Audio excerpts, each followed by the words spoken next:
আপনার মিটার নষ্ট হয়ে গিয়ে বিদ্যুৎ বিল বেশি আসতেছে কিনা আপনি কি করে বুঝবেন? এরকম প্রশ্ন আমাদেরকে অনেকেই করে থাকেন, তাদের জন্য আজকে এই ভিডিও। তো প্রথমে আপনি যেটা করবেন সেটা হচ্ছে এই যে দেখেন, এই যে মিটার একটা বাতি, এখানে কিন্তু একটা বাতি মাঝে মাঝে জ্বলে। যখন বিদ্যুৎ ব্যবহার হবে না বা বিদ্যুৎ মেইন সুইচ বন্ধ থাকবে বা বিদ্যুৎ থাকবে না, তখন কিন্তু এই বাতিটি আর জ্বলবে না। আর যখন বিদ্যুৎ ব্যবহার হবে তখন এই বাতিটি জ্বলবে। এটা হচ্ছে আপনার প্রথম লক্ষণীয় বিষয়।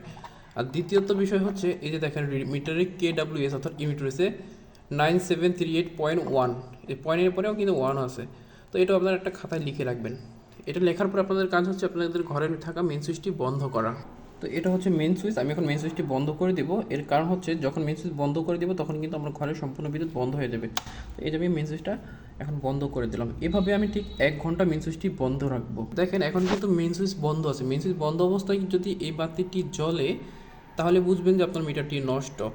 এটা হচ্ছে প্রথম লক্ষণীয় বিষয়। মেইন সুইচ কিন্তু এখন বন্ধ আছে, অর্থাৎ মেইন সুইচ বন্ধ থাকলে কিন্তু আর বিদ্যুৎ ব্যবহার হচ্ছে না। তো এমন সময় কিন্তু এই বাতিটি আর জ্বলবে না। যখন যদি মেইন সুইচ বন্ধ অবস্থায় বাতিটি জ্বলে তাহলে কিন্তু এই মিটারটা নষ্ট, মিটারে বিদ্যুৎ বিল উঠতেছে। তো 1 ঘন্টা সময় পূরণ হয়ে যাওয়ার পরে আমরা মেইন সুইচটি এভাবে চালু করব।